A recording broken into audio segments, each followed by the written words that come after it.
Assalamualaikum. Selamat pagi Mbak Lutfia. Waalaikumsalam, selamat pagi Bu. Ya, masih ingat nama Ibu?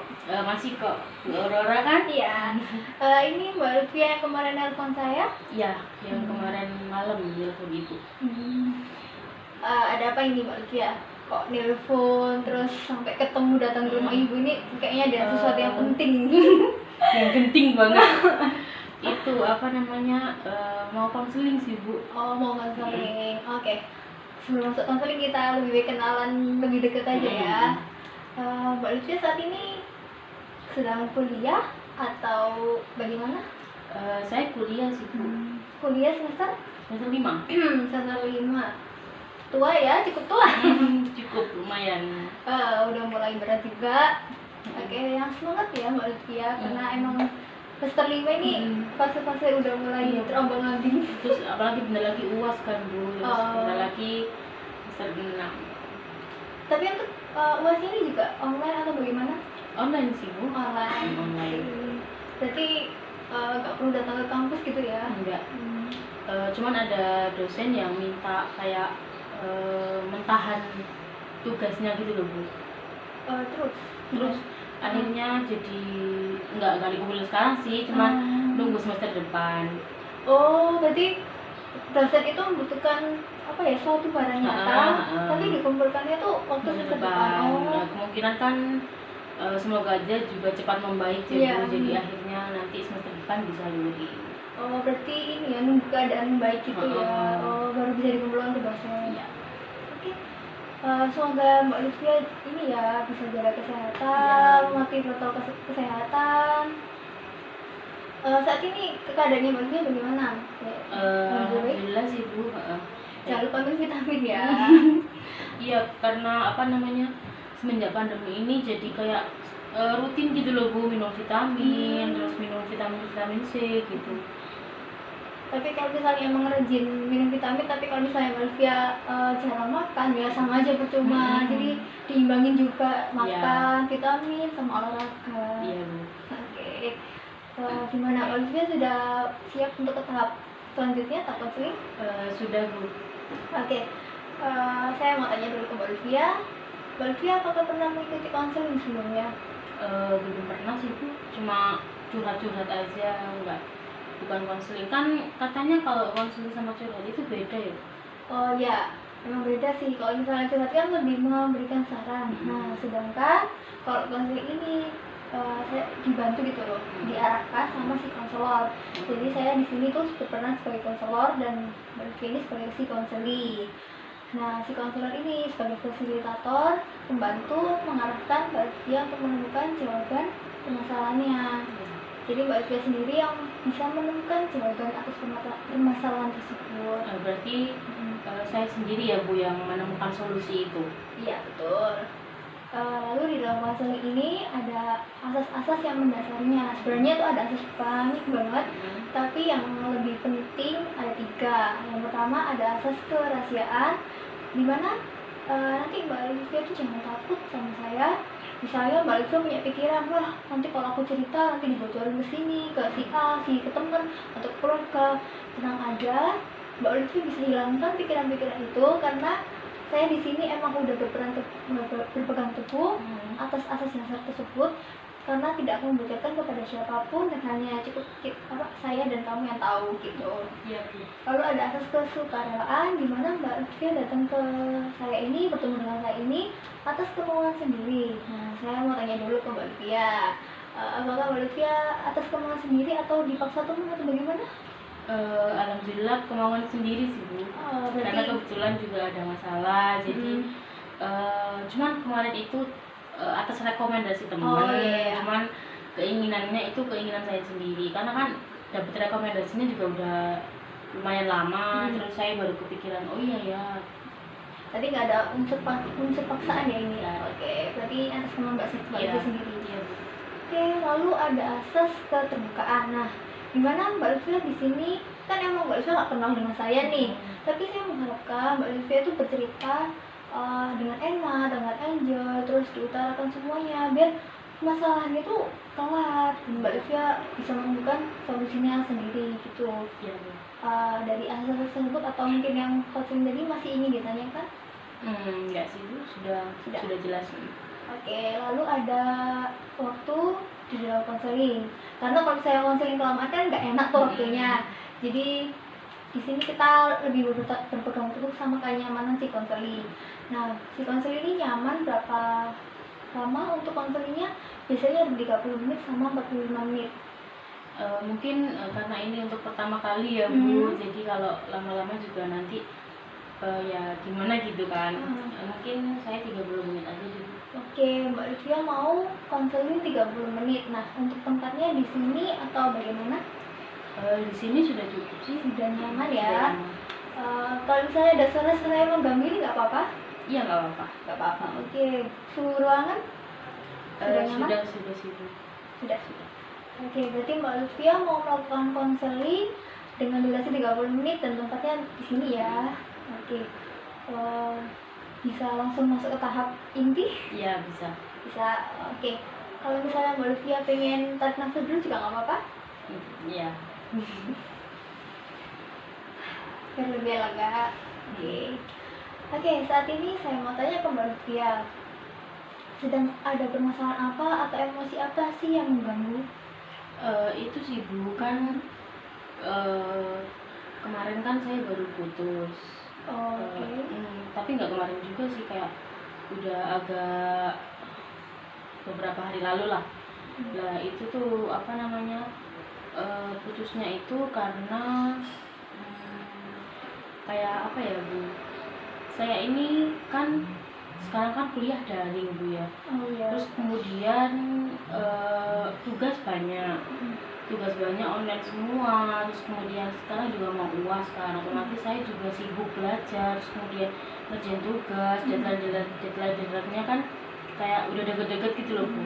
Lah terus apa namanya, mantan pacar saya ini kayak menuntut kayak aku tuh mau komunikasi tiap hari gitu, kayak nggak cukup cuma chatan aja, kayak harus teleponan, video call gitu lah. Sedangkan saya kan juga harus bisa membagi waktu kan Bu.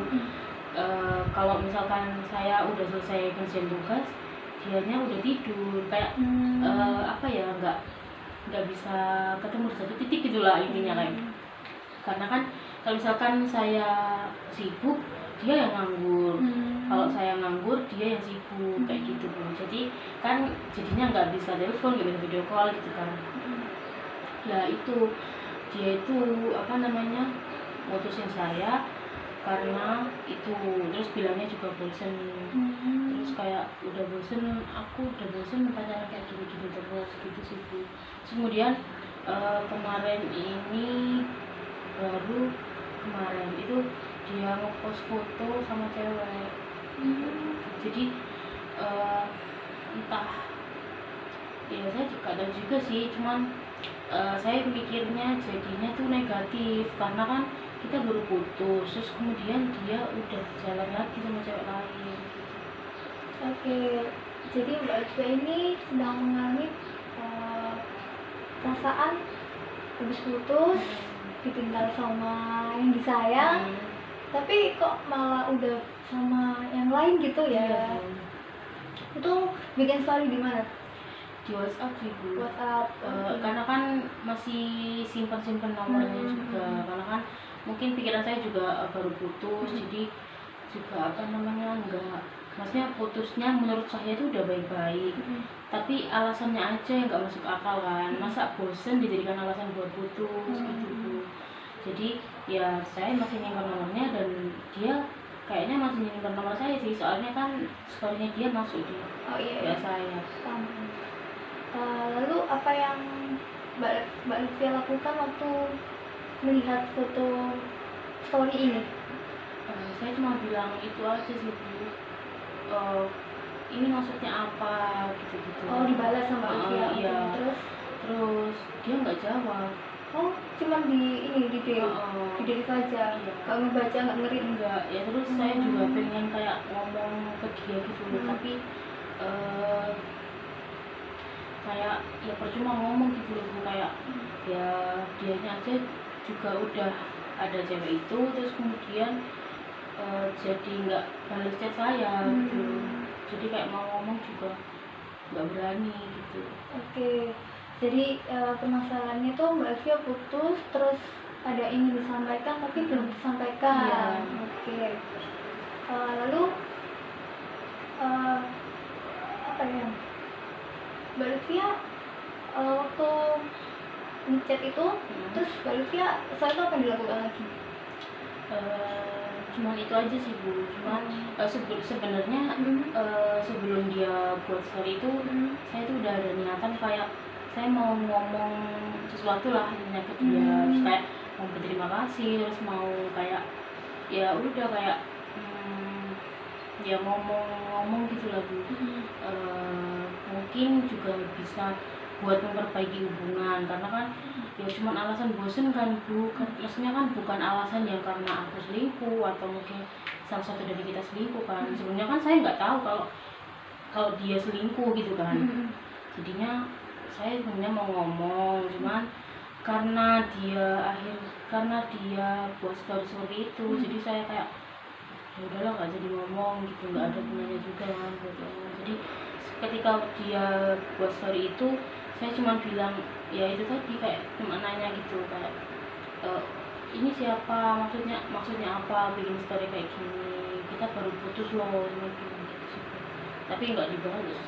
Udah, itu berarti Mbak cuma ngechat aja terus udah Mbak Elvia biarin aja. Iya. Tapi kepikiran sampai sekarang gitu ya, ganjel gitu?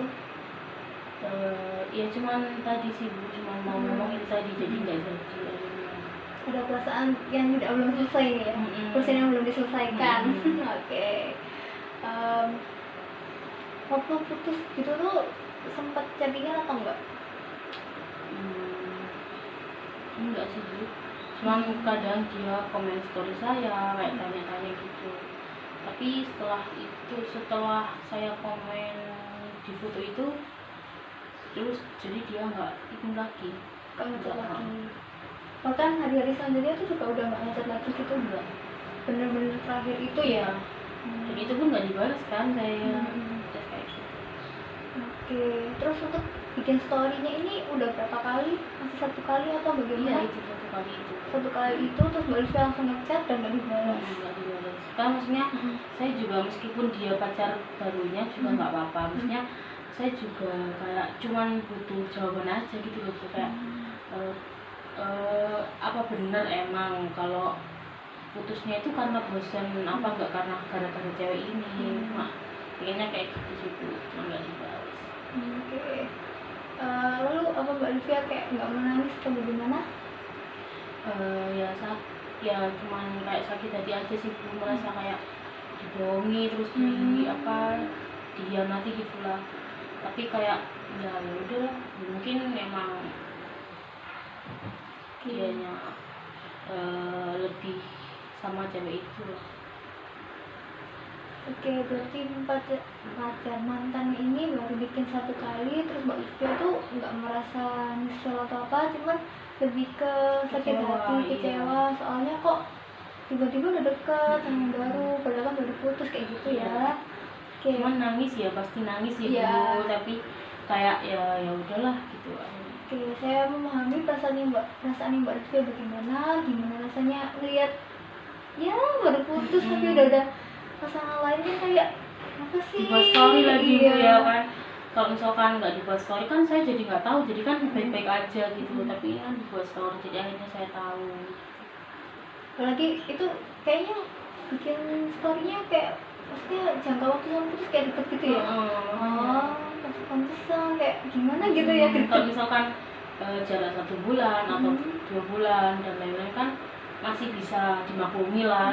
Oke gitu. Kalau ya jarak 1-2 hari aja udah bikin story gitu. Ya pantes kan bikin kayak berpikir negatif gitu ya. Oke, menurut Ibu, saya akan membantu Mbak Elvia untuk mengatasi ini. Saya akan mengarahkan. Nah, saya akan menggunakan teknik kursi kosong. Jadi nanti saya mau pergi ke sebelah sana, terus nanti di sini kosong kan. Nah, dalam teknik kursi kosong ini kan jadi ada 2 kursi, ada Mbak Lutfia sama kursi kosong. Nah di sini nanti saya ingin Mbak Lutfia membayangkan ada siapa mantannya Mbak Lutfia. Nah di situ nanti Mbak Lutfia bisa ngomong apa aja seenaknya Mbak Lutfia, sampaikan gitu. Tapi nanti di sini ibu yang mengarahkan kan? Iya. Maksudnya ibu yang menyuruh saya untuk gini gitu. Iya betul. Gimana, masih ada yang ingin ditanyakan? Nanti tutup mata atau mungkin Ya nanti kita arahkan lagi ya. iya. Oke, udah siap? Ya. Oke, saya pergi ya di situ nanti.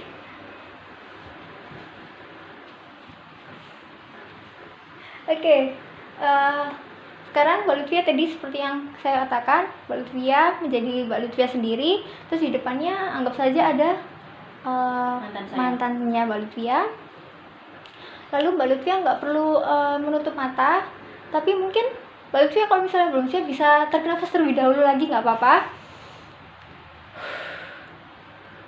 Ya, yang tenang, senyaman mungkin, seenjoy mungkin.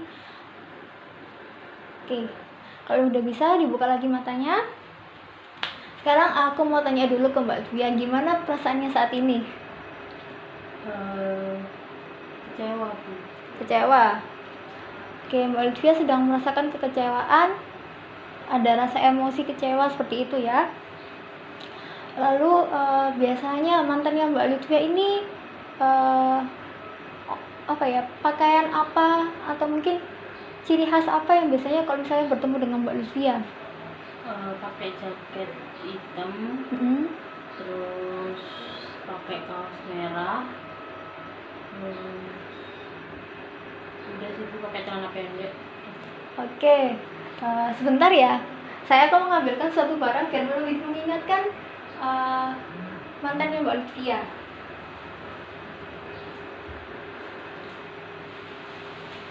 Oke. Jadi ini ada jaket hitam biar Mbak Lutfia lebih membayangkan dan lebih mendalami gitu. Jadi Mbak Lutfia bisa membicarakannya dengan enak. Ini ada jaket hitam di sini, Mbak Lutfia bisa membayangkan. Oke. Saya lihat sini atau lihat itu? Lihat situ aja. Oke. Di depan Mbak Lutfia sudah ada jaket hitam yang biasanya dia gunakan kalau misalnya bertemu Mbak Lutfia. Gimana Mbak Lutfia bisa membayangkan? Bayangkan dulu. Di depan Mbak Lutfia ada mantannya Mbak Lutfia menggunakan jaket hitam, baju merah, celana pendek. Bagaimana Mbak Lutfia perasaannya? Semakin kecewa? Oke. Lalu mantannya Mbak Lutfia ini sedang memandang Mbak Lutfia. Terus Mbak Lutfia juga sedang memandang, dan Mbak Lutfia bisa mengatakan apa sih yang ingin dikatakan ke mantannya Mbak Lutfia ini.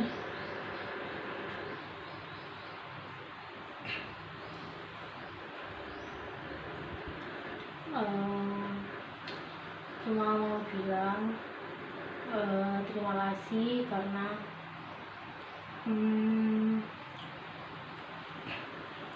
udah kayak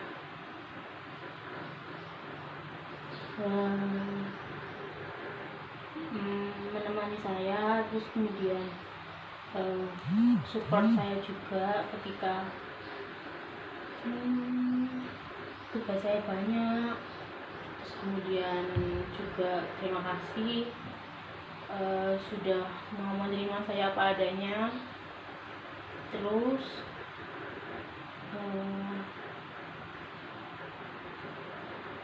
terima kasih karena juga kamu udah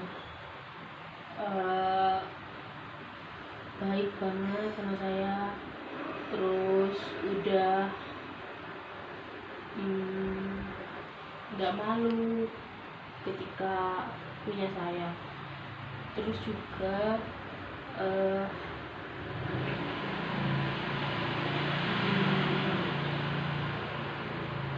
saya cuman nggak habis pikir aja, kayak masa masalah sepele aja bisa buat suatu hubungan itu betah gitu loh, kayak itu cuma bosen gitu. Aku juga sering bosen ke kamu, tapi ketika kamu bosen kok malah ketika kamu bosen kok malah sekali ngomong malah putus. Terus kemudian setelah itu kamu sampai cewek lain. Tapi terima kasih karena sudah banyak memberi pelajaran juga ke saya. Semoga kamu bisa hidup lebih baik lagi dari sekarang, terus kemudian bisa lebih bahagia dari sekarang.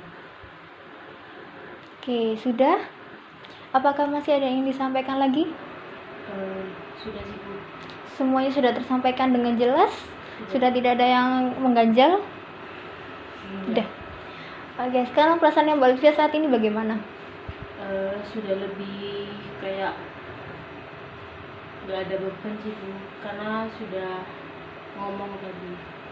Oke, berarti Mbak Olivia sudah jauh lebih tenang ya. Oke, berarti saya bisa masuk kembali ya? Ya. Oke. Ya. Bentar ya. Oke. Gimana perasaannya? Udah jauh lebih tenang? Udah benar tenang? Sudah Bu. Sudah. Kalau mau tarik nafas lagi nggak apa-apa. Sudah Bu. Sudah. Atau mau tisu? Enggak. Sudah, nggak apa-apa. Oke. Perasaannya Mbak Olivia saat ini sudah tenang ya? Sudah. Oke, apakah masih ada yang ingin disampaikan sama ibu atau bagaimana?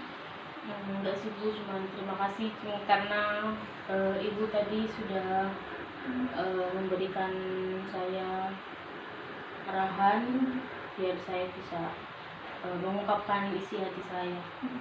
Oke. Lalu dalam konseling ini, menurut saya, mungkin Mbak Olivia bisa berbicara kalau Mbak Olivia berkenan. Tapi jika Mbak Olivia nggak berkenan, itu juga nggak apa-apa. Itu kembali lagi ke Mbak Olivia. Mungkin karena ini sudah masa dibantu, jadi Mbak Olivia ingin ada yang dikatakan, maksudnya benar-benar ingin memberitahukan. Tapi kalau misalnya emang tidak, ya nggak apa-apa, itu semua kembali ke Mbak Olivia. Seperti itu. Bagaimana Mbak Olivia?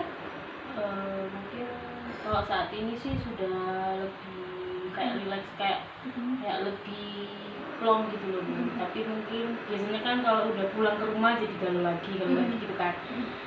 Mungkin nanti saya coba untuk ungkapkan ke dia sih Bu. Tapi nggak bisa langsung ya, mungkin lewat chat. Oke, itu nggak apa-apa, pokoknya semua kembali ke Mbak Olivia bagaimana enaknya.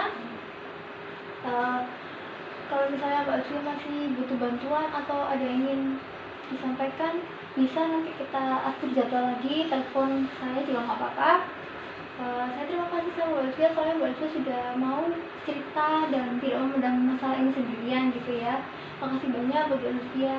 Ya, saya juga terima kasih Bu, karena ya tadi Bu sudah membantu saya, terus juga sudah meluangkan waktu untuk saya bisa ketemu Ibu dan konseling sama Ibu. Oke, berarti sesi konseling hari ini bisa diakhiri ya Mbak Olivia. Iya. Hati-hati di jalan, jangan lupa jaga kesehatan, patuhi protokol kesehatan gitu ya Mbak Olivia. Ya, kalau begitu terima kasih Bu. Iya, Assalamualaikum.